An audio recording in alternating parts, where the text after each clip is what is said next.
WhatsApp empieza a explotar y te empiezan a llegar mensajes, muchas veces los grupos pierden el foco y resulta pues que yo siento que, por ejemplo, quienes trabajamos en este entorno remoto, eh, quienes trabajamos en este espacio remoto, pues recibir esa cantidad de notificaciones a veces te obliga como a estar presente y a responder al instante, ¿no? Y precisamente eso va en contra pues, de la tranquilidad y también de la gestión del tiempo, ¿no? Entonces, no sé, hay una teoría que se llama la teoría de gestión del tiempo. Entonces, ahí en esa teoría pues lo que indican es que es importante dar prioridad a algunas tareas. Entonces, algunas tareas son importantes, otras son urgentes, ¿sí? Entonces, el WhatsApp está pensado, es un sistema de mensajería instantánea, ¿no? Como el que ha existido muchas veces en otros, ¿no? No sé si se acuerdan del Messenger, por ejemplo, Yahoo Messenger. Son herramientas que son útiles y para ciertos casos particulares yo los considero interesantes, ¿listo? Pero prefiero, por ejemplo, que para este caso no nos saturemos de tantos mensajes. Prefiero mantener, por ejemplo, un poquito al margen de ese tema. Obviamente, el medio para comunicarnos será a través del Classroom o el correo electrónico, pero realmente todos los días que uno se levanta, la cantidad de mensajes y eso pues no contribuye al estrés, ¿no? Entonces yo desde ese punto de vista no porque no quiera comunicarme con ustedes, sino que hay muchas actividades que tenemos que hacer a diario y pienso que particularmente esos mensajes pueden tender a las personas a dispersarlas y existe la falsa creencia de que si le escribo por el WhatsApp, entonces me tiene que responder rápidamente, pero eso no es así, o sea, pienso que todos debemos manejar nuestras prioridades en cuanto a los tiempos, entonces esa es la razón por la cual no utilizo WhatsApp para eso. Obviamente sí tengo WhatsApp, y a veces me comunico con los estudiantes de trabajo de grado, con Brian, por ejemplo, hemos hablado por el WhatsApp, sí, porque a veces, bueno, ya son tareas más específicas, pero para la clase prefiero que no, prefiero que manejemos la estrategia sugerida por la universidad, que es el Classroom. El WhatsApp es una estrategia alternativa, pero la universidad sugirió el uso del Classroom, correo electrónico. Entonces, hay profesores que lo hacen y eso no lo veo mal. Entonces, esa es mi respuesta, ¿vale? Si ustedes quieren usarlo, no hay problema, no tengo problema con eso, pero entonces esa es la razón por la cual no me gusta trabajar con, ¿sí? Sobre todo por la optimización del tiempo, hay muchas cosas que hacer y bueno, listo. Pero eso se tratan estos espacios, ¿no? Para discutir y para reflexionar sobre el tema. Bueno, en el caso particular de las encuestas, entonces les sigo comentando, entonces se obtuvieron unos comentarios bien interesantes. La muestra pues era de 61, obtuvimos 77 y la idea es que todos esos datos que teníamos ahí pues se analizaron y la idea era poder realizar un análisis de sentimientos, ¿no? Entonces para eso ya haremos una práctica, más o menos les voy a mostrar como para que no se me pierda la idea. Bueno, entonces yo estoy trabajando con una herramienta que se llama Jupyter Notebook. Esta herramienta es una herramienta interesante que pues que permite, es un cuaderno interactivo, ¿no? Que se puede utilizar para diferentes lenguajes. Aquí crea una carpeta para el procesamiento de las encuestas. Bueno, ¿no? Por aquí tengo, a ver, este no les voy a mostrar el de ustedes por confidencialidad, ¿no? Pero les voy a mostrar otro bueno, de un encuentro que hicimos por allá también en la universidad. Aquí hay unas opiniones, entonces las opiniones de unos participantes sobre una feria que organizamos en el programa de Ingeniería Química, con apoyo pues de Ingeniería de Sistemas. Y aquí está, por ejemplo, cómo utilizando cierta API, por ejemplo, puedo obtener de cada opinión una polaridad negativa, neutral o positiva, ¿vale? Esta herramienta Jupyter también es asociada al software libre, al igual que Python. Ya la miraremos en su debido momento, pues para simplemente le estoy mostrando cómo se hizo el análisis. Entonces, de cada una de las opiniones, pues nosotros podemos obtener una polaridad. Es decir, y esa polaridad depende también del contenido del mensaje. Es decir, de la frase, de las palabras, de cómo esas palabras, por ejemplo, tiendan a que el mensaje sea positivo o sea negativo. Por ejemplo, las clases fueron muy malas, entonces eso tiene una polaridad, tiene una tendencia a polaridad negativa. Eh, una polaridad neutral sería una opinión pues que no tienda hacia ninguno de los dos lados, ¿no? Y positiva, pues las clases fueron muy buenas, el enfoque del profesor fue muy bueno. Entonces, de todo eso se puede obtener. Quería mostrarles aquí un ejemplo. Miren esto. En este caso, pues hay muchas herramientas para trabajar con análisis de sentimientos. Yo estoy trabajando con una que se llama Parallel Dots. Este Parallel Dots es una librería que viene con compatibilidad para Python, pero no quiere decir que sea de Python. Parallel Dots es un servicio interesante. Entonces, obviamente, esto te ofrece una llave, que es una llave gratuita, y esa llave que ustedes se pueden registrar y pueden obtener, permite, por ejemplo, que es un servicio comercial. Miren que este tema de la analítica de sentimientos y de emociones se está moviendo muy bien en el mercado, y estas empresas ofrecen esas APIs, ofrecen esas librerías. ¿Y esas quiénes las desarrollaron? Pues ellos mismos. Y en la actualidad, pues eso se puede desarrollar utilizando herramientas de analítica de datos, cosa que ustedes también lo podrían hacer. Entonces ellos ofrecen unos planes, por ejemplo, el gratuito. Entonces, ¿qué tiene el gratuito? El que yo estoy utilizando ahorita me da la posibilidad de hacer hasta 20 peticiones por minuto, ¿listo? E incluso por día un total, 20 peticiones por minuto, que es como la rate que ellos llaman, ¿no? La velocidad, y un total de 1000 peticiones por día. Entonces yo podría procesar hasta 1000 opiniones por día, y al otro día ya se me renueva, ¿no? Entonces, así como encuentran esa, hay otras que también funcionan, que son Repustate, Sentiment 140. Entonces lo que uno hace es aquí fijar la llave, es una llave gratuita. Luego coloca por ejemplo, el texto aquí, no estoy de acuerdo con lo que usted dice, por ejemplo. Y luego entonces la salida, como salida, obtiene lo que se llama un diccionario. Vamos a imprimir aquí la salida para que ustedes la vean. Entonces la salida es un diccionario, que es una estructura que maneja Python. Y aquí lo que estoy haciendo es accediendo a los datos del diccionario. Entonces, si yo corro esto, vamos a ver. Entonces miren que aquí imprimí el diccionario. Este es el diccionario. El diccionario me obtiene, por ejemplo, de esta opinión, no estoy de acuerdo con lo que usted dice, me dice que tiene un 39% de polaridad asociada a negativa. 39% de la opinión tiene tendencia negativa. El 45% tiene una tendencia neutral, y 0.15% tiene una tendencia positiva. Obviamente, pues ustedes pueden cuestionar esto, pero estos algoritmos están en desarrollo, ¿no? Pero entonces aquí, por ejemplo, el neutral, todos los contenidos tienen, todos los textos tienen un cierto grado de contenido neutral. Pero aquí hay que mirar bien la diferencia entre el positivo y negativo. ¿Cuál de los dos tiene más tendencia? Entonces hay una tendencia del 40% a que el contenido sea negativo, y del 15% a que esté positivo. 15% porque, por ejemplo, aparece la palabra acuerdo, y negativo porque aparece no estoy de acuerdo, ¿no? Y neutral, pues habría que mirar cómo lo hacen, ¿no? Porque no lo tengo claro. Pero esto puede ir cambiando, ¿no? Por ejemplo, aquí coloquemos las clases orientadas, me parecieron excelentes. Entonces, por ejemplo, bueno, aquí en el Jupyter la voy corriendo, y aquí me va mostrando, por ejemplo,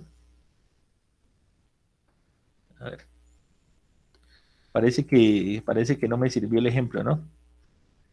Bueno, aquí me parece que subió un poquito el positivo, ¿no? Parece que subió un poquito el positivo, y el negativo bajó un poco. De todas formas, se podría esperar que fuera mejor, ¿no? Parecieron, a ver, cambiémosle aquí, por ejemplo, muy buenas, a ver qué cambia.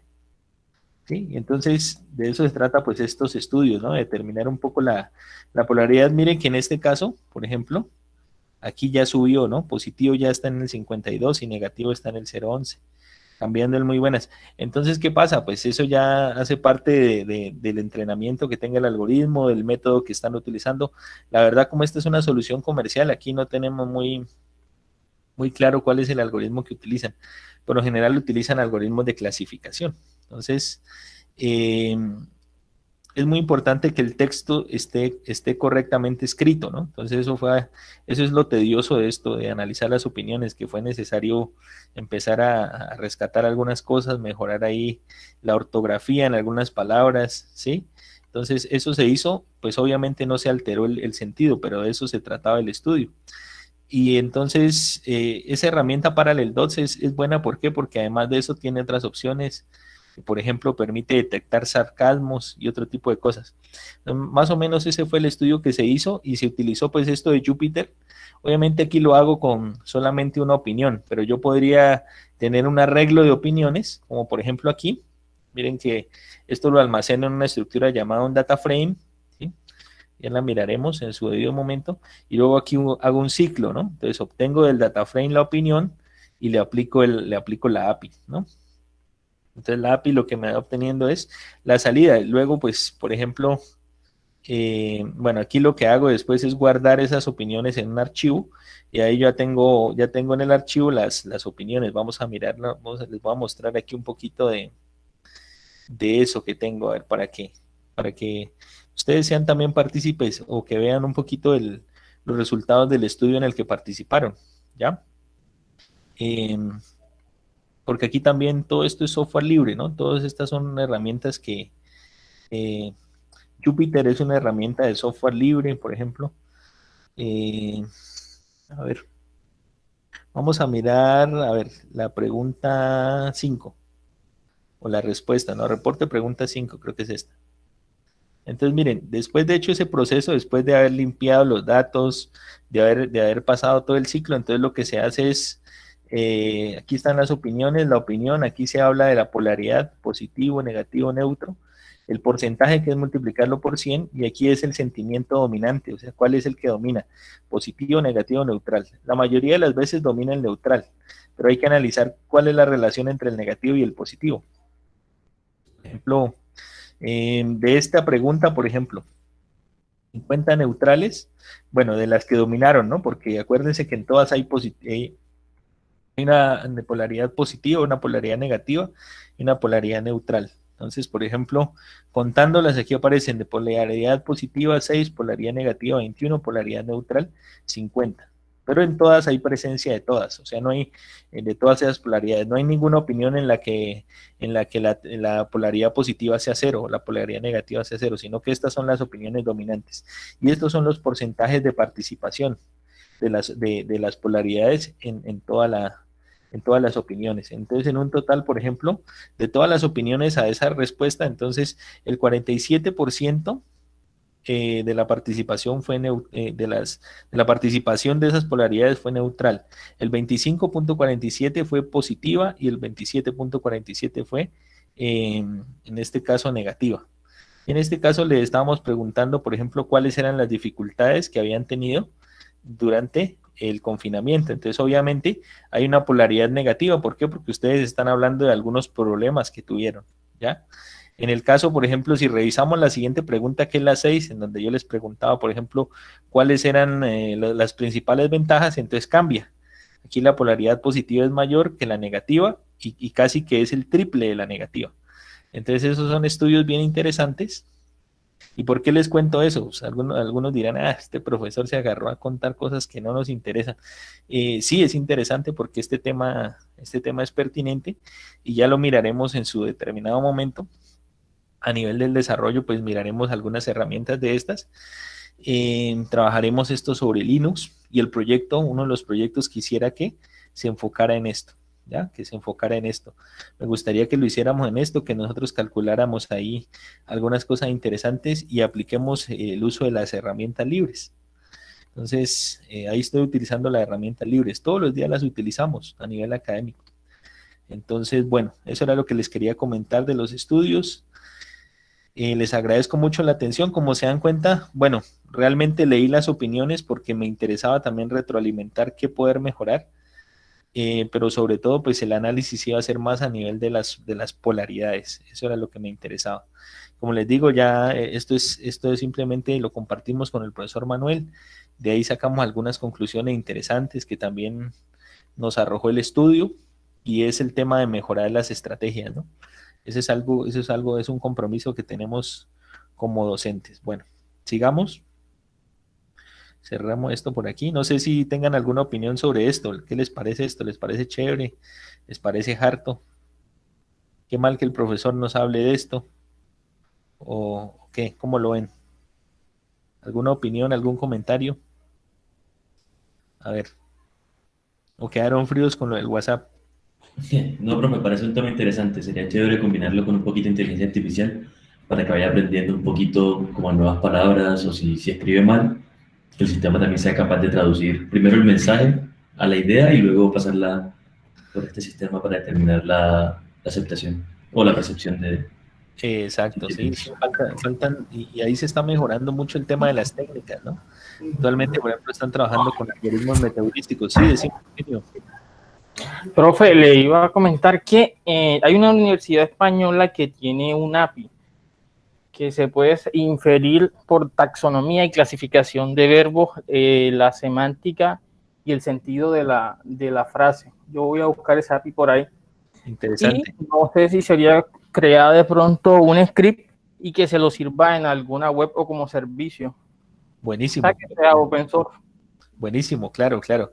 De eso se trata y sobre todo en eso nos hemos enfocado. Así que me parece bacanísimo todo lo que ustedes Si plantean. lo podemos trabajar por acá en el grupo, pues sería bacano. O sea, tendríamos una especie de producto final. Buenísimo, buenísimo. Sí, me interesa. Por ejemplo, lo que nosotros vimos el semestre pasado es relacionado. Lo trabajamos con el tema de aplicar, pues el curso no es de minería de datos, pero sí utilizamos herramientas como para detectar, por ejemplo, la regresión o para detectar, hacer clusters, ¿no? Aplicar algoritmos de aprendizaje no supervisado. No, Y eso de lo hecho, vamos a ver de manera muy sencilla.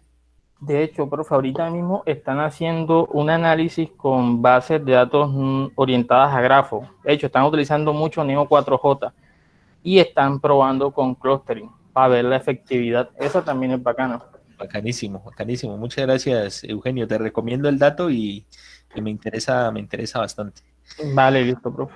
Bueno, listo. ¿Alguien más quiere opinar al respecto o no? Entonces, pues eso era lo que les quería comentar en términos generales sobre los resultados. Bueno, vamos a seguir hablando entonces. Voy a retomar un poco lo que nosotros hablábamos sobre la historia del software libre, ¿no? Entonces, pues en la clase anterior nosotros hablábamos que el software libre, pues en sus inicios había nacido libre y que poco a poco ha perdido las libertades. Entonces hablábamos que cuando en 1960 existían grandes ordenadores, pues digamos, el software no se asumía como algo propietario, ¿no? Y era esta metáfora, por ejemplo, que nosotros trabajamos o que les quería presentar esta metáfora de Arduino, ¿no? Y un sensor, cuando comprábamos un sensor, por ejemplo, estos sensores ya vienen vienen o yo puedo descargar fácilmente el software, ¿no? Y el software de los controladores y yo lo puedo utilizar, programar, más o menos así era la historia, pero poco a poco, pues, esto se fue volviendo propietario, ¿no? Richard Stallman, de hecho, que él trabajaba en el MIT, en la parte de inteligencia artificial, él decía que en ese momento ellos veían o sea, se trabajaba como en la actualidad, bueno, bajo el concepto de software libre, pero que el concepto no existía en ese momento.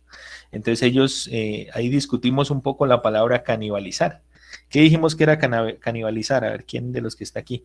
Dijimos que en ese momento se prestaban el software, compartían el software dentro de las universidades y apareció el tema de canibalizar, ¿no? ¿Se acuerdan qué era canibalizar? Sí, profe, la reutilización del código. Y Exacto, reutilizar el código. exacto, reutilizarlo para los propios beneficios. Entonces existía eso, ¿no? Entonces aquí tengo una opinión que dice reutilizar el código, dice Alexis. Entonces sobre todo eso era algo muy popular.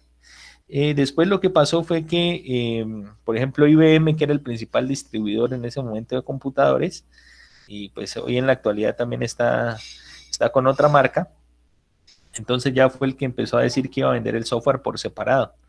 Entonces, ¿qué pasó? Pues que ya los compradores empezaron a adaptar de esto.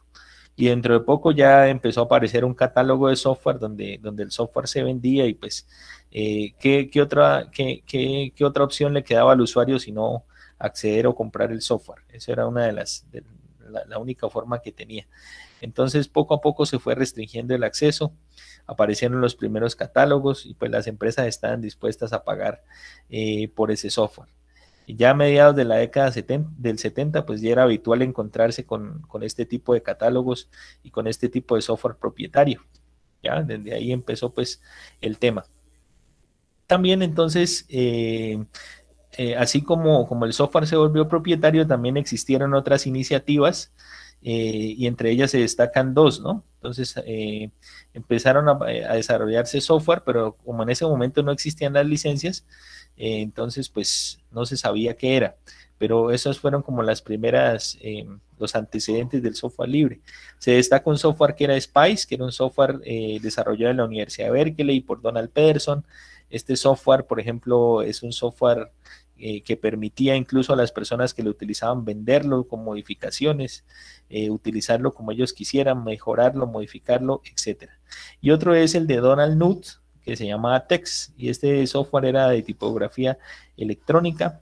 Luego, más adelante, se propuso una licencia para albergar este software. Esto fue entre los años 70 y los primeros años de los 80. Otro de los elementos claves aquí en la historia del software libre es Unix, ¿no? O fue Unix, porque Unix fue una alternativa, digamos, a Windows, a Apple, una alternativa de sistema operativo que se liberó en las universidades. Entonces se liberó en las universidades y tuvo un gran desarrollo en la Universidad de Berkeley. De hecho, por ejemplo, se creó un grupo en la Universidad de Berkeley, ¿no? Que era el CSRG. Entonces este grupo empezó a trabajar sobre Unix, empezó a desarrollar paquetes sobre Unix, incluso trabajó en la parte de las librerías o los paquetes para dar soporte al protocolo TCP/IP. Y resulta que esto luego se generó un problema legal, ¿sí? Porque pues se desarrolló sobre Unix y luego, pues como la idea es que estos paquetes eran para TCP/IP, se abrieron al público, pero eso ya no le gustó pues a los creadores de Unix, entonces le pusieron una demanda a la Universidad de Berkeley. Entonces, al final, pues la demanda no prosperó, pero ¿qué hizo la universidad? ¿Sí se acuerdan qué hizo la universidad? Pues dijo, bueno, ya tenemos estos paquetes, entonces a partir de esto, creemos nuestro propio sistema operativo. Y así fue cuando nació el sistema operativo FreeBSD. Eso fue lo que pasó. Entonces, por otro lado, también aparece el señor Richard Stallman, que ahorita miraremos un video de él.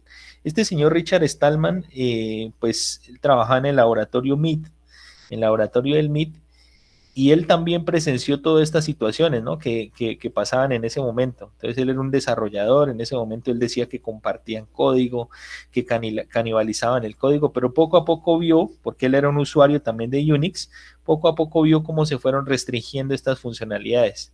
Y entonces él también cuenta la historia de una impresora, ¿no? Entonces que, por ejemplo, cuando ellos trabajaban imprimiendo códigos, porque él trabajaba en desarrollo, les tocaba imprimir los códigos, ¿no?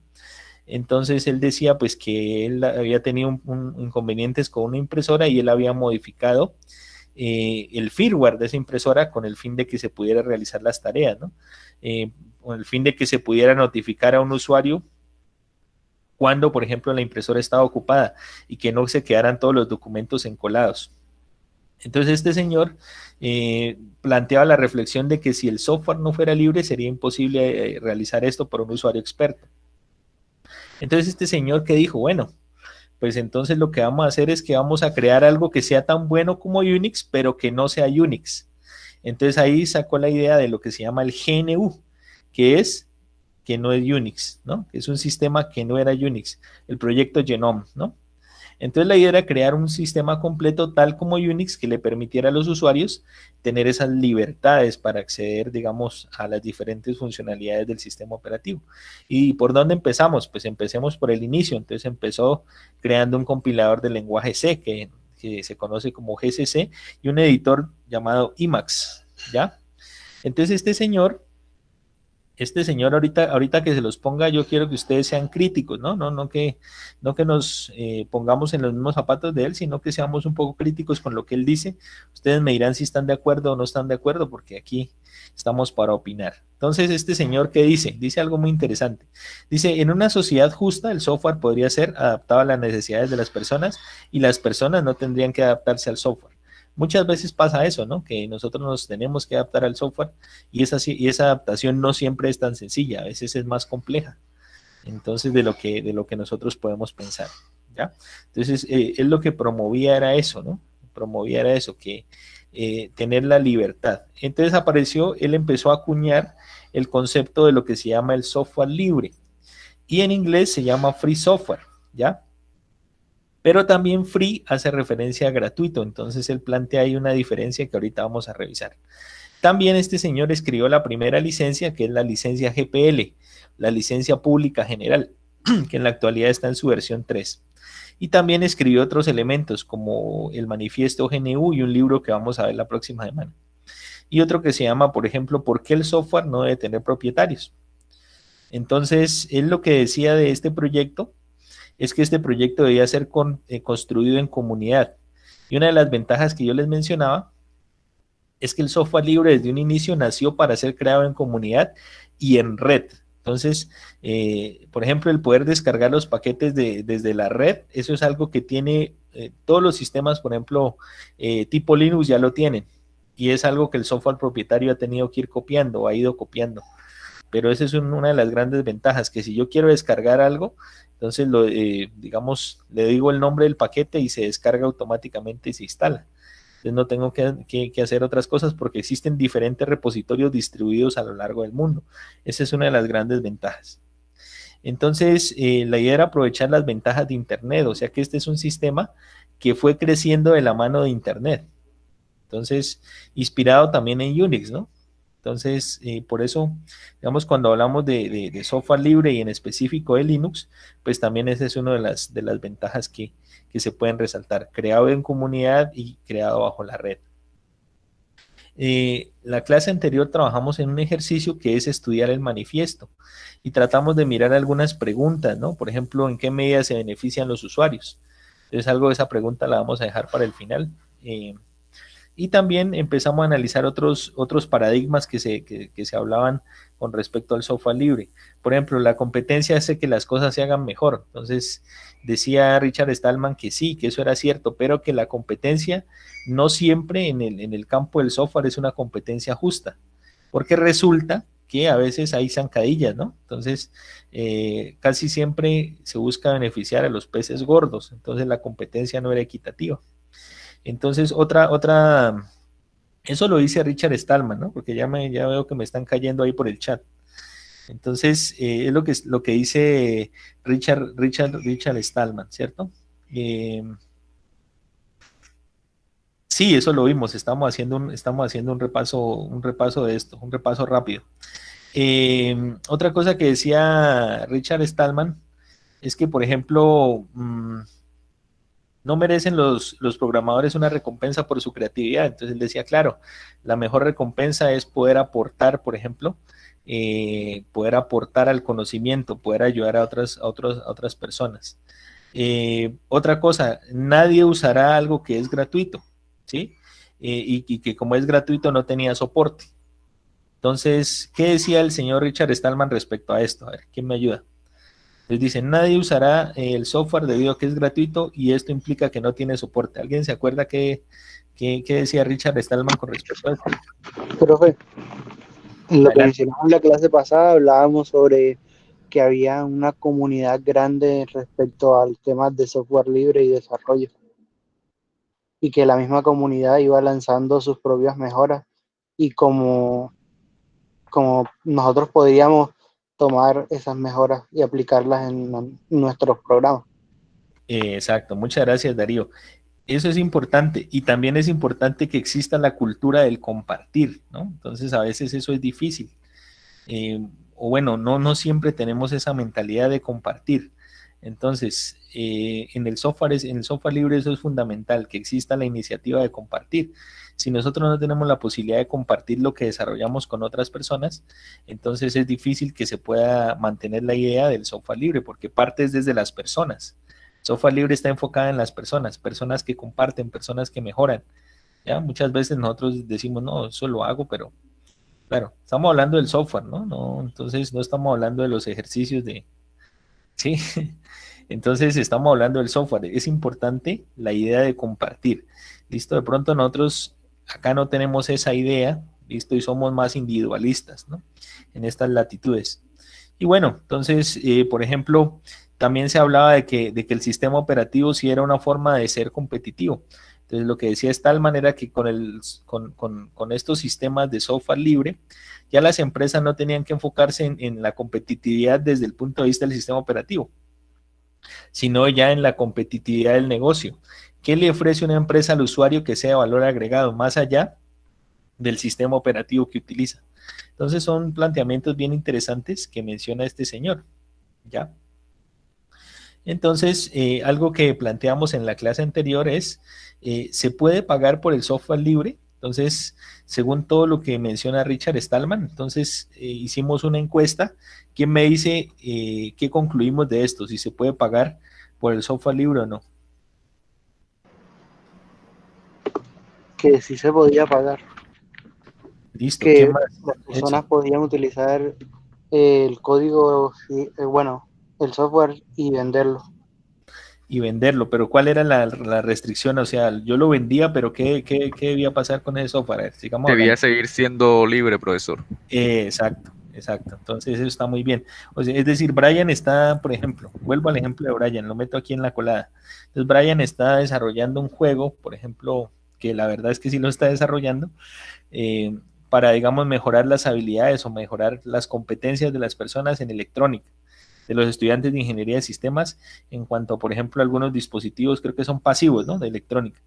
Entonces, la resistencia, el capacitor, cálculo de resistencias. Bueno, entonces, resulta que él dice, bueno, voy a ponerle un precio. Pero si él quiere trabajar en el software libre, le debe poner un precio, pero garantizar que quienes reciban ese software, pues tengan acceso al código, lo puedan modificar, ¿listo? Le den créditos a Brian, ¿listo? Pero él puede cobrar por eso. Él podría cobrar por eso. ¿Listo? Lo mismo, por ejemplo, Luis. Si Luis quiere descargar una versión de Ubuntu, por ejemplo, y quiere vendérsela a algunos compañeros, lo puede hacer, ¿ya? Solo que los compañeros también le podrían decir, hey Luis, pero no seas vivo, yo también lo puedo descargar desde la página. Entonces esa es la libertad que tiene el usuario. En el caso de Brian no, porque él es el que lo desarrolla. En el caso de Luis, por ejemplo, Luis puede tercerizar un software y decirle, miren, aquí le estoy vendiendo. Pero ¿por qué? A ver, ¿por qué se puede hacer eso? Porque la libertad, o sea, ahí es donde entramos a ver lo que es la diferencia entre la libertad y la gratuidad, que no es lo mismo. Cuando hablamos de gratuito, ¿a qué nos estamos refiriendo? ¿A qué nos referimos cuando hablamos de gratuito? A que no tiene ningún valor, o sea, no vale, a que es gratis, A que a que no no tienes que pagar nada. no hay nada económico de por medio. No hay nada económico de por medio, exacto. Entonces, y cuando hablamos de libertades, que son las que plantean, son las libertades que tiene el usuario para hacer uso de ese software. Entonces ahí está la diferencia entre gratuito y libre, ¿no? Eso es algo que nos mencionaba Richard Stallman. Ahorita quiero que lo escuchen, ¿listo? Porque él tiene unos planteamientos bien interesantes. Entonces, bueno, aquí esto fue lo que sacamos de acá. Bueno, entonces el señor Richard Stallman lo que quería era crear un sistema tal como Unix que les permitiera a los usuarios realizar tareas de propósito general, y por eso él empezó creando, por ejemplo, el compilador de C, y también creando ese sistema de consolas Emacs. Y este señor, alrededor de él, pues empezaron a trabajar las comunidades y empezaron a desarrollar aplicaciones asociadas. Sin embargo, lo que faltaba era el núcleo por ejemplo, de este sistema que él propuso, ¿no? El núcleo de GNU. Entonces, esta historia ya se las conté de la Universidad de Berkeley. Entonces, ¿qué pasó después? Lo que pasó fue que el señor Linus Torvalds, por ahí por el año 91, por eso el sistema se llama Linux, ¿no? En honor a Linus Torvalds, o GNU Linux. Este señor lo que hizo fue empezó a trabajar en el núcleo de ese sistema y partió de una versión similar que se llama Minix. Entonces, en septiembre del 91, este señor libera la versión 0.91 de ese núcleo. Entonces, pues poco a poco, como esto iba compartido en el momento, iba compartido por una comunidad, empieza a mejorarse, y en el 94 aparece la versión 1 de ese sistema, la cual ya tenía un kernel estable, ¿listo? Y ese kernel, ese corazón de Linux, se unió con lo que venía desarrollando este señor Richard Stallman. Entonces ahí fue cuando se creó lo que se llama el GNU Linux. Y a partir de eso, entonces se empezó a dinamizar el desarrollo de diferentes versiones, cosa que no hubiera podido hacerse si esto no fuera libre. Entonces, por eso es que en la actualidad tenemos una cantidad de distribuciones que en sí son versiones diferentes del software libre. Y por ejemplo, ahí es donde, si nosotros entramos aquí a la página de DistroWatch, es una página que yo les recomiendo que visiten, es bien interesante. Esta página, por ejemplo, tiene aquí un ranking de las 100 distribuciones del software libre más utilizadas. Entonces, por ejemplo, aquí aparece MX Linux, Manjaro, Mint, Ubuntu. Por ejemplo, Ubuntu es una de las más utilizadas, pero no es la única. Ubuntu es un proyecto sudafricano. Está Linux Mint. ¿Alguien ha utilizado Linux Mint? De los que está aquí. A ver, levante la mano o escriba o hable ahora. Sí, profe. Contanos eso. Hablando Luis y después Eugenio. Cuando apenas estaba iniciando con software libre, con sistemas operativos libres, Linux Mint es una buena opción porque tiene cierto parecido a Windows, como dice Alexis. Listo, gracias. ¿Qué más tienes para agregar, Eugenio? No, que, o sea, es estable, tiene a nivel de hardware, tiene buen soporte. Y actualmente cuenta con un entorno Mate que es bastante agradable. Y es liviano. Exacto, muy bien. ¿Qué más? A ver, yo les complemento también. Sí, señor, me dice Walter. A ver, adelante, Walter. ¿Qué más puedes aportar de esta versión, de esta distribución? No, profe, yo cuando estuve en la universidad estuve probando varias, esa fue una de ellas, como dicen los compañeros, es bastante estable y agradable de usar. Sí, en efecto, a mí me parece una de las mejores distribuciones y sobre todo pues está enfocada en los usuarios ya pues novatos y medios, ¿no? Porque también sirve en general para los desarrolladores. Muchos prefieren Debian, por ejemplo, pero por ejemplo Linux Mint tiene algo muy interesante y es que ellos lanzan algo que incluso Ubuntu no tiene tan desarrollado, es que ellos lanzan una versión y la comunidad y algunas veces también quienes aportan generan diferentes versiones de ese escritorio. Por ejemplo, ustedes saben que las distribuciones del software libre tienen su propio escritorio o gestor de ventanas. Entonces, los gestores de ventanas más conocidos son Genome y KDE, pero esta gente saca otro, por ejemplo, que se llama un gestor de escritorio con Linux Mint como LXDE, Mate, ¿no? Sí, Cinnamon, que es bastante bueno. Cinnamon. De hecho, bastante, sí, señor. Entonces son gestores de ventanas que se adecúan a las necesidades de los usuarios. A mí me gusta Mate, por ejemplo. Mate es un escritorio muy sencillo y que por ejemplo, no consume tanto recurso como lo podría hacer otro, por ejemplo, KDE, de pronto puede ser el que más consuma, que es el que más se parece a Windows. Entonces son las mismas funcionalidades, pero con diferentes gestores de ventana. Hay otro que llama XFCE, que también es un gestor de ventana liviano. Exacto, o sea, hay diferentes opciones y lo que dice Walter, que dice yo me quedo con Genome, en efecto, esa es la ventaja pues, del software libre, que el usuario puede escoger a la larga, tiene la libertad de escoger. Muchas veces cuando cuando usamos, no ustedes, ¿no? Porque todos usamos software propietario de alguna forma, tenemos que, pues, escoger solo una opción, ¿ya? Entonces ahí está una de las ventajas. Tenemos que escoger un número limitado de opciones.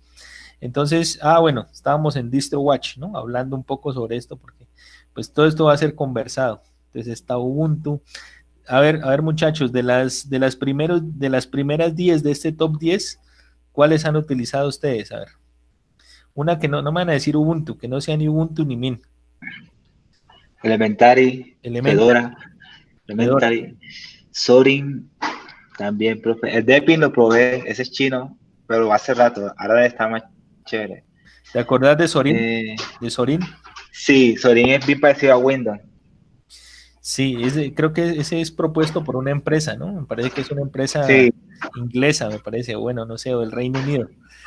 Son opciones buenas. Elementary es muy bonito. Este es, por sí, es muy ejemplo, bueno. derivado de qué? Es derivado de Ubuntu. Derivado de Ubuntu. Pero ellos hicieron su propio gestor de ventanas. Por eso es Y, bastante ligero. por ejemplo, aquí tiene el MX Linux. Miren, este es el MX Linux. Por ejemplo, este es el que está de primero, ¿no? ¿Cómo miden esto? Pues a través de ellos tienen ahí pues como un reporte desde dónde se conectan los usuarios, ¿no? Desde qué navegador se conectan, desde qué sistema se conectan. Y bueno, entonces esas son las versiones más interesantes. A mí me gusta, bueno, a mí me gusta Linux Mint y a mí me gusta, por ejemplo, una opción que se llama, una versión derivada de Ubuntu que se llama Xubuntu, que no debe estar aquí entre no sé si la ven ustedes por ahí. Bueno, hay otra que se llama Lubuntu, que es para computadores con bajos recursos. A mí, por ejemplo, me gusta la parte funcional y me gusta que la Profe, ahí interfaz sea está el muy número, sencilla. Sea muy sencilla. ¿Sí? Perdón. el número 32, ahí aparece. Xubuntu. Eso, bien, bien. Ese es bastante ligero, profe. Es bastante ligero el Xubuntu. En algún momento ya empezaremos a mirar esto de las distribuciones para que ustedes no se me asusten por ahora. Entonces, es una versión muy sencilla, pero que tiene las mismas prestaciones que tiene, por ejemplo, cualquier otro Ubuntu. O sea, por ejemplo, apenas lanzan Ubuntu, que es la versión, por ejemplo, oficial, eh, pueda que al mismo tiempo, a veces es después, lanzan Xubuntu o lanzan Lubuntu. Hay versiones que son de la comunidad, otras versiones que son, por ejemplo, de Canonical, que es la empresa que lanza Ubuntu. Entonces, Xubuntu me parece que es de la comunidad, entonces lo lanzan después o de manera simultánea. Y entonces el gestor de ventanas cambia, pero si tienen la misma versión de Ubuntu, tienen las mismas prestaciones. Y es algo bien interesante porque se puede adaptar y se puede escoger cuál es el que yo necesito para mis necesidades, ¿ya? Entonces, ahí está una de las ventajas que nosotros tenemos. Soporta varios formatos, dice Alexis. No sé si estás hablando de qué, Alexis, de Linux Mint. Si seguimos hablando de Linux Mint es buenísimo, por ejemplo, para un usuario novato porque ya le detecta cuáles son los drivers automáticamente que necesita. Es algo que cuando vamos a instalar el sistema operativo en otro computador es un dolor de cabeza. También detecta varios formatos de audio, de video, multimedia, etcétera. Entonces, todo esto es muy interesante. Entonces, miren cómo evolucionó todo esto a partir de poder tener esta versión. Y aquí sí, ¿y quién generó esto? Esto no lo generó en sí una empresa, lo generó la comunidad. Es algo que yo quiero resaltar. ¿Hasta dónde llegó la comunidad? Entonces, la comunidad ha producido todo este desarrollo. Ese es el concepto que Richard Stallman llama como conocimiento compartido, ¿no?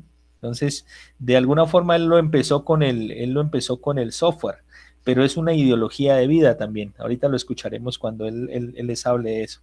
Y también aparecieron otros entornos de escritorio como Genome y KDE, que son como los básicos, pero también aquí Eugenio nos comentó de Simanon, yo les hablé XFCE, LXDE, Mate. Todos esos escritorios son diferentes. Cuando les digo escritorios son los gestores de ventanas. Entonces aquí ustedes prueban el que quieran, pueden utilizar el que les guste y todos tienen unas funcionalidades y unas ventajas muy interesantes. Entonces, esa variedad hace parte de la libertad, desde la libertad que tiene el usuario para escoger. Y eso es algo muy, muy interesante, que es completamente diferente a gratuito, ¿ya? Algo gratuito. Entonces, por eso muchas veces hay personas que hablan del software libre, pero no entienden no entienden el concepto. Bueno, vamos a hacer un ejercicio, quería retomar esto también. Vamos a hacer un ejercicio. La clase anterior, Walter me preguntaba, y un artículo que estaba por ahí, usted lo subió ¿para qué? Me decía Walter. ¿O qué vamos a hacer con eso? ¿Listo? Entonces de esto no lo vamos a leer todo porque estamos en un ambiente académico y estamos en un ambiente virtual y pues la idea tampoco es saturarlos de texto, de información y que nos pongamos a a hablar un poco de todo esto. Pero yo lo que quiero que miremos es este apartado. Miren. Entonces, quiero que leamos varias cosas. De este artículo que está compartido, quiero que leamos el resumen, ¿sí? Y quiero que leamos el resumen y esta parte que dice, no un poco de historia, no, porque eso ya se los he contado. Aquí donde habla de las consecuencias de los usuarios. ¿Listo? Quiero que lo leamos rápidamente. Está compartido en el Claro. ¿Qué voy a hacer yo? Vamos a hacer algo así.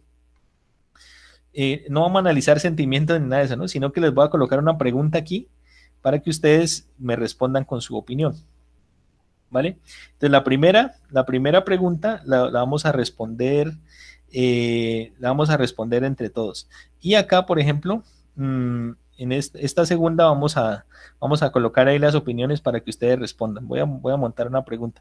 Entonces, a partir de este momento les voy a dar unos minuticos para que lean el resumen y para que medio revisen esa parte, lo que más les interese. Apenas tengan algo que les interese, ¡pim! Empiezan ahí a opinar. ¿Les parece? ¿Les parece o no les parece? Listo. Yo quiero que la clase sea más interactiva, ¿no? Sí, o sea, no quiero que sea plana. Entonces, quiero que lo discutamos y trataré de que sea así. Entonces, bueno, ya pueden empezar a leer. Mientras tanto, yo voy a publicar aquí una pregunta. Aquí porque vamos a potenciar, me gustó este tema de las preguntas. Ustedes medio alcanzan a leer, recuerden que son el resumen. Ustedes en el resumen van a mirar una parte y lo otro es en la sección 4. Y vamos a hacer una pregunta aquí interactiva. Entonces vamos a responder y yo les voy a leer acá. Y vamos a discutir, ¿ya? Entonces me parece que es más bacano para que nos quede ahí. Profe, Sí. Que a mí no me ha llegado el correo para acceder Claro, entonces a ver si yo voy a mandar, accedo y cedo con la lectura. Listo, ya te digo. Bueno, por ahí alguien me estaba diciendo, alguien le estaba comentando cuál era el código de acceso, ya te lo paso. Listo, si alguien me puede colaborar mientras coloco esto acá. Bueno, ¿cuáles son las consecuencias para el usuario? Coloquémoslo aquí. Con eso dejamos ya listo. Entonces quiero que ustedes lean, no. Primero es una opinión, pero es una opinión formada a partir de lo que ustedes lean ahí. Ya les paso el. Entonces aquí está montada una pregunta. Entonces obviamente lo que quiero es que participen. Acuérdense que todos los que participen yo los voy a tener en cuenta. Sí, entonces voy a ver, este muchacho no participó. La idea era que participara. Entonces, bueno, ¿dónde íbamos? Acá, me está preguntando, ¿quién me habló ahorita? Yo, Windel, creo que fui yo. Listo, entonces te voy a copiar por aquí el código. Eso, muchas gracias, Fabián. Ahí está el código, entonces tú puedes vincularte con ese código, debes tener el correo de Windel, debes tener el correo el correo institucional. Me imagino que sí lo tienes, ¿cierto? Entonces, Windel, Lo tengo, profe.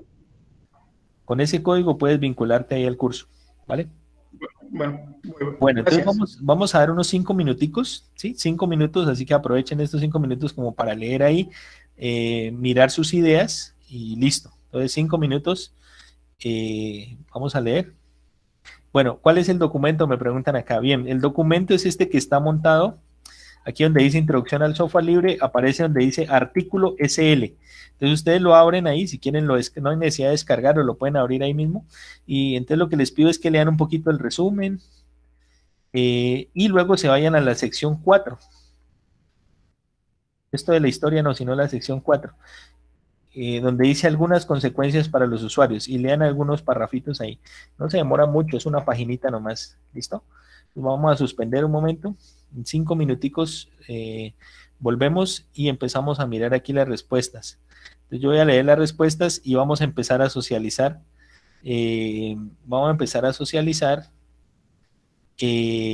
Las preguntas, ¿no? Una pregunta la respondemos ahí entre todos y la otra la respondemos a partir de la lectura.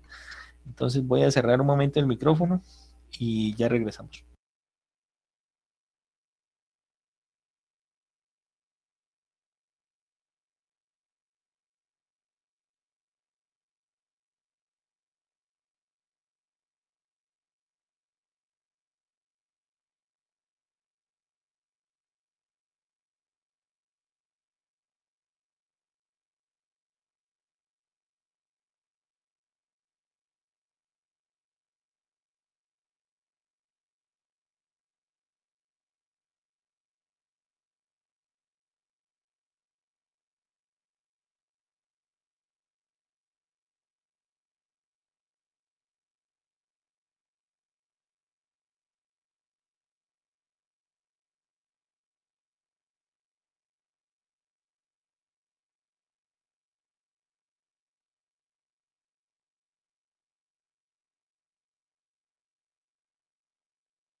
Bueno, aquí ya alguien ha opinado, ¿no?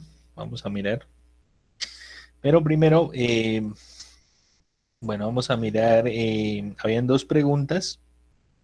La primera pregunta es ¿cuál era la motivación, el aporte al presentar el artículo? Entonces, cuál es la motivación del autor? ¿Quién me puede decir, a ver, de los que está aquí conectados, quién me puede decir cuál era la motivación o cuál es en general la motivación del autor? No sé, que el Profe, usuario tenga como más conocimiento de la interacción que se tiene con el software libre, que diariamente estamos como relacionados con muchos servicios que lo utilizan. Listo, bien, Eugenio, gracias. Brian. sí, profe, o sea, como darle una idea al usuario de qué es lo que es un software libre y qué es lo que tiene que hacer para poder, o sea, antes de meterse en ese mundo del software libre, primero tiene que saber qué es lo que debe tener en cuenta para poder meterse en él. Bien, Brian, ahora sí. Gracias, Andrés. Era como que más usuarios se interesen más por esta comunidad de lo que es el software libre, ya que él lo dice que a pesar de que es algo que ya tiene tiempo, sigue siendo minoría hoy en día. Entonces, como que para que se inculquen más personas en esta situación del software libre. Vale, eso está bien y les voy a mostrar más adelante, ya no en esta clase, sino en la otra semana vamos a mirar un artículo interesante que hace un estudio sobre las empresas de montería. A nivel de empresas de desarrollo y otras empresas y van a ver los resultados que ellos obtienen sobre eso, sobre el desconocimiento.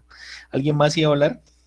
O sea, bueno, aquí me comentaron en el chat, vamos a leer lo que dicen en el chat, dice Sebastián Madero, dar a conocer las interacciones y relaciones que pueden tener con el software libre. Neil dice un preámbulo del por qué es bueno vincularse con el software libre. Vale, muy bien. Vamos a mirar si hay alguna opinión por acá. A ver, vamos a leer estas cuatro opiniones. Qué pena me salí.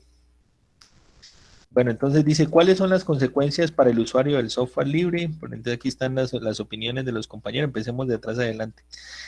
Fabián José Montes dice, el usuario puede personalizar el programa para su uso propio, adaptándose a sus necesidades y corrigiendo errores. Si llegara a detectarlos, además se elimina la dependencia del soporte del fabricante. Es decir, aquí Fabián resalta la posibilidad de adaptar el programa para sus propias necesidades, cosa que es algo interesante. Bueno, eso es algo que ahorita discutiremos. Muy bien, Fabián. Aquí Jesús Alfredo, ¿qué dice Jesús Alfredo Llerena? Dice, se pueden llegar a dos grandes consecuencias. Mediante el uso del software libre, los usuarios pueden acceder a un catálogo de productos de software más completos que permitan facilitar en gran medida el trabajo realizado con un software comercial a un precio mucho menor. Por otro lado, la misma facilidad que brinda el software libre hace el mercado más competitivo debido a la cantidad de servicios existentes. Bueno, eso está bien. Ahorita también miraremos que esa primera ventaja que comenta Jesús, también puede convertirse en una desventaja. Carlos Manuel Gutiérrez dice,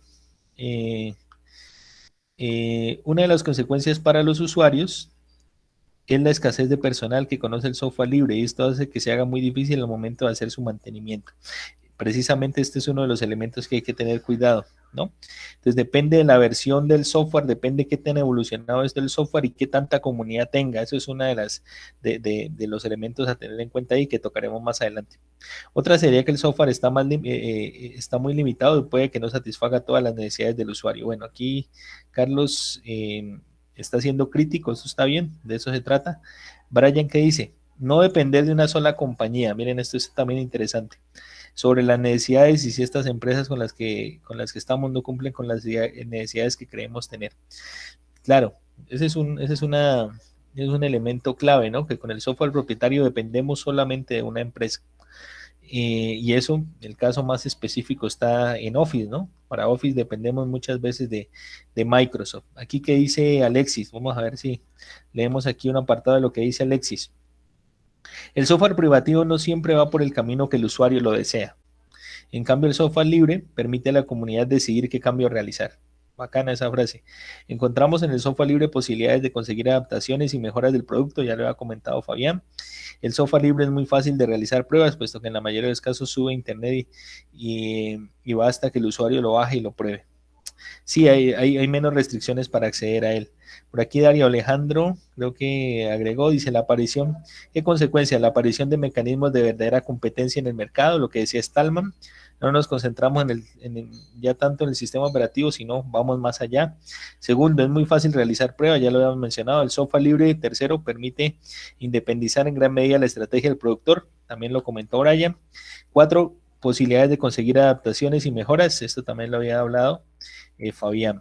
Bueno, aquí aparece Javier dice, Javier Fernando, el usuario de software libre tiene, así como en todo, consecuencias tanto negativas como positivas. Consecuencias perjudiciales que vienen con el uso del software libre puede ser, como fue expuesto en el documento, dificultad de encontrar documentación, ya lo comentó Carlos, por ejemplo, gente dispuesta a colaborar en el caso de que surja algún problema, la carencia de servicios que las empresas que presten servicios de software privado proveen y la dificultad para interoperar entre el software libre y el privado. Ventajas tales como la fácil adquisición y accesibilidad al momento de realizar pruebas, pero personalmente considero que la capacidad de independización y mejoramiento de manera personal del software es lo que verdaderamente pone el libre en el software libre. Bien.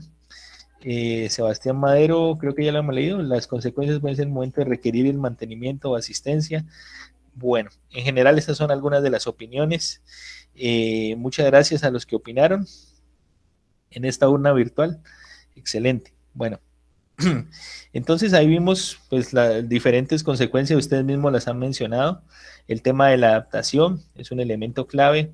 El tema de la facilidad para hacer pruebas, también hay que revisar el tema del mantenimiento.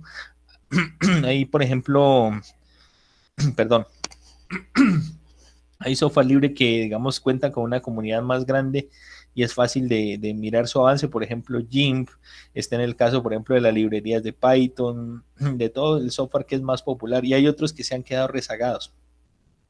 Entonces sí que está bien que el usuario mire cuál es la comunidad que hay detrás o las versiones, ¿no? Porque hay algunos que no pasan de la versión 0. algo. Weka, por ejemplo, es un buen ejemplo de un software que tiene por detrás una buena comunidad. Entonces, esos elementos son importantes a considerar. Y sobre todo el tema de las libertades que tiene el usuario para escoger y para, por ahí alguien decía de que la comunidad tenía el derecho o tenía, por ejemplo, la posibilidad de decidir hacia dónde va un desarrollo, hacia dónde tiende. Entonces, eso es algo muy importante. Qué bueno que lo hayan aprovechado. Bueno, hay otras cosas interesantes.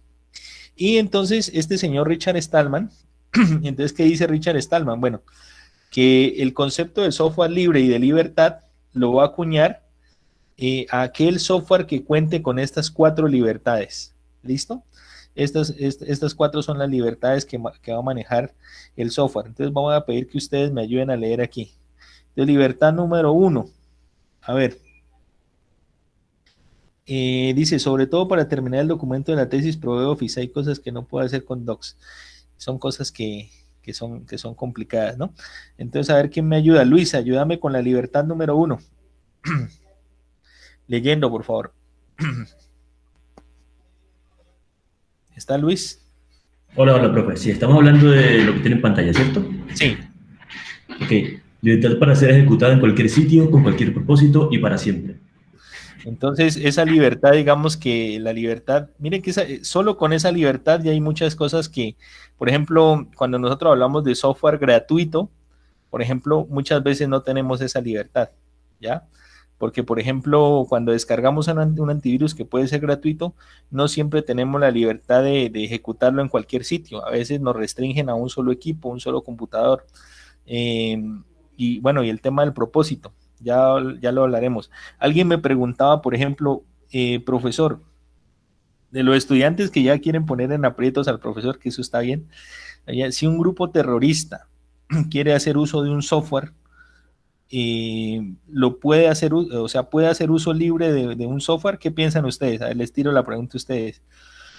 Esa pregunta me la hicieron el semestre pasado. Entonces el compañero dijo, profesor, si hay un grupo terrorista de algún país X, o sea, ya lo ambientaron ya, ese grupo necesita hacer uso de ese software, y me tiró esa pelota caliente. ¿Qué dicen? A ver, Brian creo que iba a responder esa pelota Sí, caliente. profe, pues considerando todo lo que hemos abarcado de software libre, no tendrían ningún problema en utilizarlo. O sea, esa podría ser una desventaja como tal de software libre, de que no se limita a qué personas la van a usar ni cuál uso se le va a dar, pero eso sería la historia de la humanidad, porque lo mismo se hace con decir la dinamita, que se creó con fines mineros y terminó siendo destructiva. Entonces, eso es como se le sale de las manos al verdadero propósito del software libre. Exacto, como Profe, dijo el Tino Asprilla, ¿no? Se nos sale de las manos. profe, el software no es bueno ni malo. Así Exacto. que ¿Qué más? A ver, ¿qué más ibas a decir, Eugenio? Esto generó polémica, qué bien, adelante. No, pero lo que iba a decir es que hay mucho código malicioso que es hospedado en aplicaciones open source y no es dañino, pero cuando pasa a sistemas privados ocasiona mucha destrucción de hardware. De hecho, muchas Exacto. de las herramientas que son utilizadas con ese fin, desafortunadamente son creadas en ambientes open source. Bueno, gracias, Eugenio. Bueno, exacto. Sí, sí, de hecho hay distribuciones, ¿no? Ejemplos de distribuciones que se trabajan para seguridad. Kali es Kali Linux. utilizado como pentest, desafortunadamente tiene muchos scripts y exploits que propician ese tipo de comportamiento. Pero ajá, y como dijo un compañero, el software no tiene naturaleza. Sí, está pensado en un comienzo como para que se haga auditoría, ¿no? Pero tal como lo dice Brian, Parrot OS dice Kali Linux, es como el tema de la dinamita, o sea, el usuario tiene libertad, por ejemplo, nació para una cosa, lo usaron para otra, pero en sí el usuario tiene esa libertad. Entonces, una pregunta bien interesante, ¿no? Lo segundo, libertad para ser estudiado a través de su código fuente, ¿no? Entonces, miren que con la primera libertad, nosotros ya, por ejemplo, estamos superando diferentes elementos, o estamos, está como feito ese color, estamos yendo mucho más allá, de lo que se plantea para el software gratuito. En el segundo dice libertad para ser estudiado a través del código fuente y adaptarlo a nuestras necesidades. Esto era lo que comentaba Fabián. Entonces, esto es muy útil y esto casi que nosotros lo hacemos a diario, ¿no? En nuestros desarrollos. Nosotros tomamos elementos, digamos, que están compartidos en el GitHub, por ejemplo, elementos que están compartidos en diferentes partes, los aprovechamos, los adecuamos y gracias a eso, también, bueno, nos metemos en Stack Overflow, donde hay pedazos de código, los adaptamos, los canibalizamos y gracias a eso podemos terminar nuestros trabajos.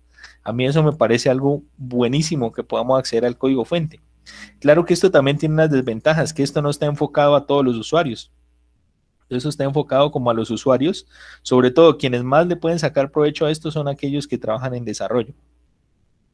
Una persona que no conozca de desarrollo, pues de pronto no se va a haber beneficiado tanto, pues como un desarrollador. Aquí Albeit dice, sí, el software puede ser utilizado por cualquiera. Bueno, también la libertad para ser redistribuido. ¿Qué quiere decir redistribuido? Es decir, que yo, por ejemplo, yo trabajo, digamos, Brian, por ejemplo, creó su juego y Brian creó, por ejemplo, 2 niveles y lo dejó libre.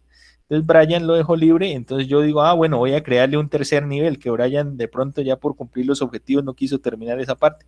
Entonces le agrego dispositivos activos porque ese es un nivel del juego que no se había considerado, entonces lo puedo hacer y lo puedo redistribuir, obviamente manteniendo siempre estas libertades, ¿no?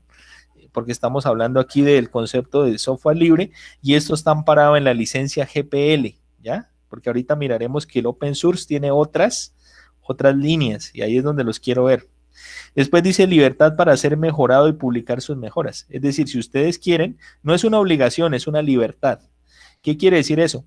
Que, por ejemplo, Brian después dice, bueno, ya se graduó, ya entregó su proyecto y ahora está trabajando en una empresa, pero en sus ratos libres dice, bueno, voy a mejorar el software, lo mejora y lo vuelve a publicar, si quiere. Si no quiere, pues listo, que lo trabaje la comunidad, pero él es libre de publicar las mejoras. Entonces, esas son las 4 libertades que amparan a lo que nosotros llamamos el software libre. La libertad para ser ejecutado, la libertad para estudiar su código, la libertad para redistribuirlo, ¿no? Para mejorarlo y publicar sus mejoras también. Entonces, todas esas libertades son las que habla Richard Stallman. Y la restricción, o sea, más que es una restricción y a la vez es una ventaja. Entonces, ¿qué es lo que se busca con esto? Que el software se mantenga siempre libre, Eso es lo que se busca. Es decir, que un software que ha sido acogido con una licencia de software libre, por ejemplo la GPL, siempre se va a mantener libre, ¿ya? Siempre se va a mantener libre. Entonces es un mecanismo de protección para el software. ¿Qué estamos protegiendo? Las libertades del mismo, ¿ya? Entonces estamos protegiendo que siempre se mantenga libre. Es decir, que en algún momento no se vuelva un software propietario. Entonces, por eso cuando desarrollamos un software es importante mirar cuál es la licencia que vamos a escoger. La licencia que propone Richard Stallman es la licencia GPL. Esa licencia GPL es una licencia que siempre busca proteger al software, pero también sí tiene sus restricciones, ¿no? Es decir, el tratar de hacer todo libre también hace que eso se vuelva, más adelante si yo lo quiero integrar, por ejemplo, con una librería que es propietaria, se vuelve complejo, porque siempre esto hace que también se vuelva incompatible con otros tipos de librerías y herramientas. O sea, solo es compatible entre ellos. Es como si dijéramos, esta es la realeza del software. O sea, van a estar aquí solamente los que sean libres y rechazamos a los otros. Los que han visto Harry Potter, que de pronto se van a reír. Entonces, este es el mundo. Ustedes han visto que en Harry Potter se habla de los moguls y de los otros, ¿no? De los magos. Este es el mundo de los magos. Aquí solo pueden entrar los magos. Aquellos que tengan sus impurezas, por ejemplo, no podrán entrar porque lo que se busca es la libertad. Eso es lo que propone esta licencia, estas libertades y la licencia GPL. Entonces, por eso, los sangre sucia, dice por acá Julián Ricardo, exacto. Entonces, más adelante vamos a ver que otras licencias surgieron por eso. ¿Por qué surgieron? Por la necesidad de generar interoperabilidad, porque si todos nos mantenemos así, pues es difícil que se pueda generar una compatibilidad con otro tipo de software. Entonces, por eso nacieron las demás licencias. ¿Estamos? Entonces, bueno, esto en parte es bueno y es malo, y ya para terminar quiero que escuchemos a Stallman y se van a dar cuenta que él es una persona que es muy rígida con estas libertades. Entonces, él lo van a escuchar y ya lo vamos a mirar en un video que les voy a colocar. Entonces, ya para terminar esta parte, nosotros hablamos entonces cuando hablamos de software libre, hacemos referencia al free software en inglés, y él explica que no es lo mismo gratuito que libre, porque libre es que cumple esas 4 libertades, y cuando hablamos de gratuito, nosotros hablamos solo del precio. Entonces, por ejemplo, un software que sea gratuito no me permite esas libertades. Yo el antivirus no lo puedo instalar en alguna parte. Si es un antivirus que es para uso personal, como su nombre lo indica, yo no lo puedo instalar en el computador de la hermana, del tío, de la novia, del papá, sino que es en un computador. Por ejemplo, no puedo acceder al código fuente, no lo puedo redistribuir, por ejemplo, o no lo puedo mejorar. Tengo esas dificultades. Entonces, por eso, a veces se le llama libre software, para que sea más fácil de entender, porque free tiene esas dos acepciones. Entonces, no es lo mismo una barra libre, por ahí lo decía, que otra cosa, ¿no? Bueno, vamos a escuchar a Richard Stallman, porque ya nos está acabando el tiempo después de esta charla que hemos tenido. Aquí dice una buena referencia, dice acá, se le puede poner límite al software libre si yo soy el propietario. Habría que mirar la licencia, ¿no? Pero entonces, por ejemplo, bajo la concepción de Richard Stallman, si ustedes desarrollan un software y lo acogen a esa licencia, es porque están dispuestos a que este software se pueda utilizar por cualquier persona, que puedan acceder que puedan generar derivaciones, puedan mejorarlo, ¿listo? Obviamente se le van a dar los créditos, pero en ningún momento ya después de eso vas a poder convertirlo en una solución propietaria, ya no lo vas a poder cerrar porque está protegido. Pero hay otras licencias que sí, y esa pregunta pues no te la puedo responder ahora, sino que la vamos a ir respondiendo cuando veamos las demás licencias. Bueno, aquí preguntan las condiciones. Bueno, esas condiciones no necesarias porque ya vienen escritas dentro de la licencia. Entonces la licencia ya la revisaremos en la próxima clase. Les voy a mostrar la licencia para que miren qué tiene por dentro de la licencia. Entonces la licencia ya viene con esas condiciones. Las condiciones que tiene, las únicas que le pueden colocar, es que se cumplan esas 4 libertades, y eso aparece en la licencia. ¿Listo? Pero claro, ahorita que, bueno, cuando miremos el código abierto, vemos que el código abierto sí tiene una puerta para lo que dice Brian y también para lo que dice Albase. ¿Listo? Ahí tienen una puerta, vamos a verla. ¿Listo? Pero bueno, escuchemos a Richard Stallman, que no quiero que, bueno, nos queda tiempo apenas para escucharlo a él. ¿Listo? Pero entonces ya quedamos con el concepto de las libertades. La próxima clase hablamos del open source y los voy a poner a debatir a ustedes a ver cuál es la diferencia. Y ya nos acercamos al tema de las licencias. Voy a compartirles, a ver. Denme un segundo, voy a compartirles aquí. Les pido que pongan un momentito de atención acá a este video. Me dicen si lo están escuchando, ya lo voy a empezar a reproducir. Y quiero que lo vean un poco, que escuchemos a Richard Stallman, ¿vale? Unas peticiones para ustedes. ¿Están escuchando? Si sacas fotos de mí. Sí, profe. Listo. Sí, profe. Pongámosle cuidado y ya lo... hacemos Primero, una discusión y cerramos clase. peticiones para ustedes. Si sacas fotos de mí, no las pongas en Facebook, ni sus otros tentáculos, Instagram y WhatsApp. Esa empresa es un motor de seguimiento a la gente y de husmeo. Usa a sus usados, porque no tiene a usuarios sino a usados. Los usa para sacar datos personales. No es trato amigable de un amigo y por favor no lo hagas a mí.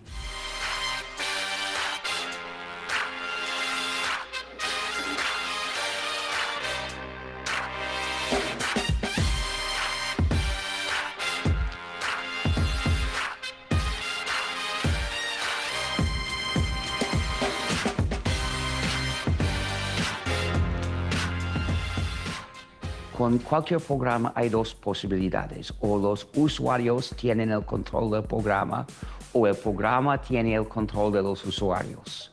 El software libre es el software que respeta la libertad y la comunidad de los usuarios. Pero los programas exitosos suelen ser privativos, es decir, privan de la libertad. Las empresas del software privativo saben manipular a la gente ofreciéndole atracciones prácticas de corto plazo y desanimando a los usuarios que piensen a largo plazo o a los valores más profundos como la libertad y la comunidad. Entonces se ve como muchos aceptan el software privativo a pesar de su injusticia y no prestando atención a las funcionalidades malévolas que suele tener.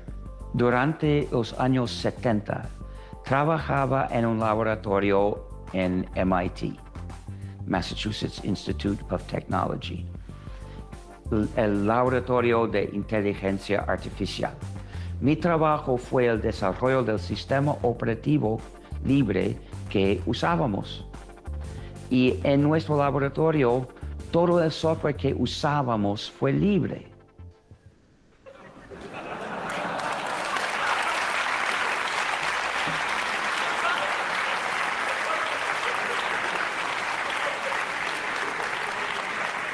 Soy el San Ignacio de la iglesia de Emacs.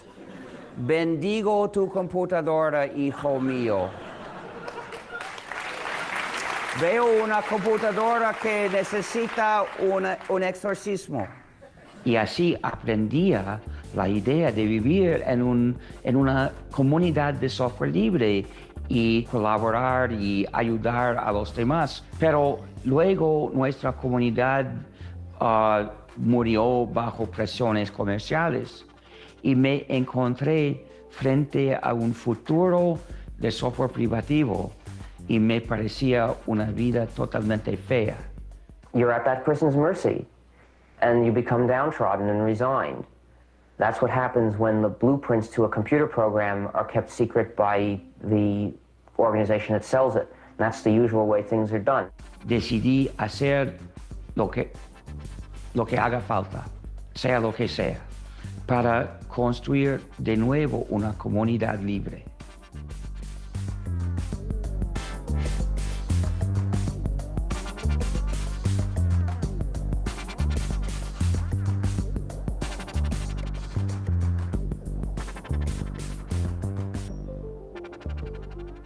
muchos productos tecnológicos son diseñados para imposibilitar algo que los usuarios quieren hacer.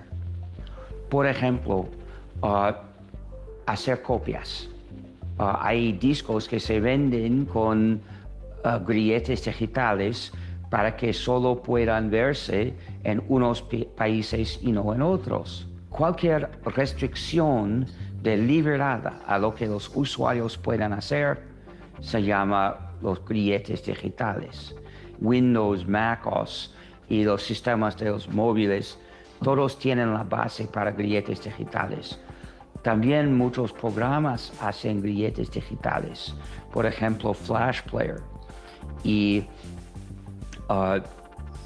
el Amazon Swindle, que no es su nombre oficial, su lector de libros electrónicos.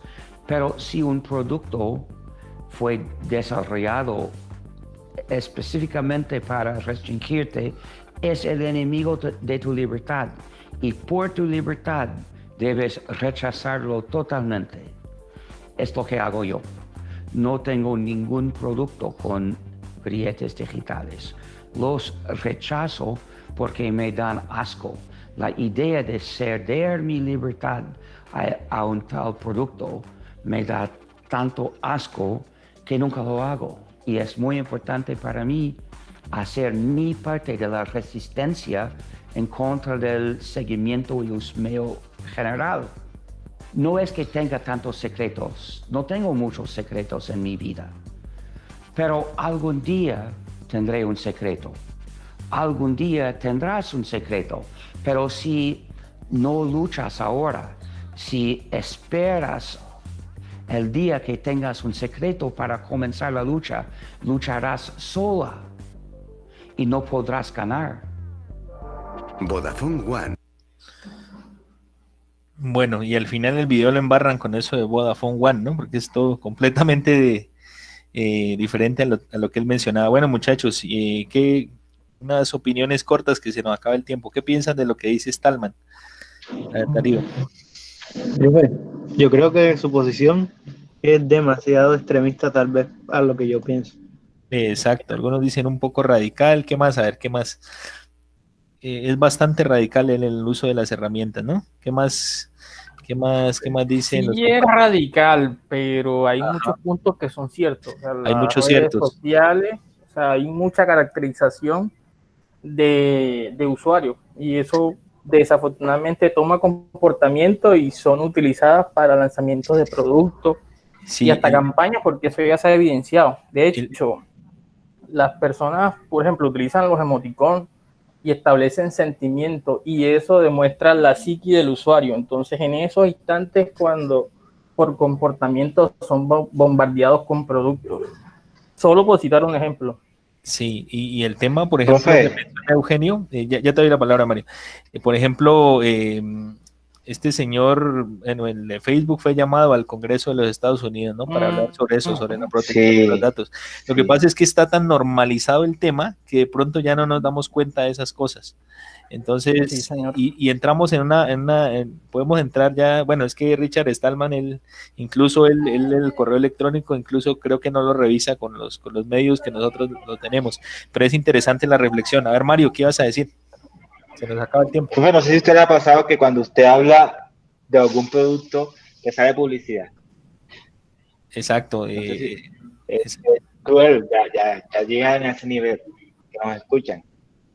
Y pues, desde el punto de vista profesional, algunas cosas que Richard Stallman dice no se pueden hacer porque nos vemos obligados a usar, digamos que ciertas herramientas o tecnologías propietarias a nivel profesional. Aunque digamos que en el software, en la parte del software ya ha cambiado mucho, incluso Windows también ha cambiado mucho su filosofía y ahora hay muchas herramientas libres para desarrollar, pero eso no aplica a todas las profesiones. Digamos que el desarrollo sí se da, pero no en el resto. Muchachos, muy interesante el debate. Yo quiero que lo enganchemos en la próxima clase y les propongo que leamos sobre esto, sobre lo que él mencionaba, sobre Kindle. que es estos lectores de libros. Quiero que tratemos ese tema y que lo discutamos en la otra clase porque se nos acaba el tiempo. Se nos acaba el tiempo y no quiero tampoco invadirlos en cuanto al tema de otras clases. Entonces dejamos por ahora hasta ahí. Les agradezco mucho la atención, muy interesante el tema. Voy a dejar de grabar y listo.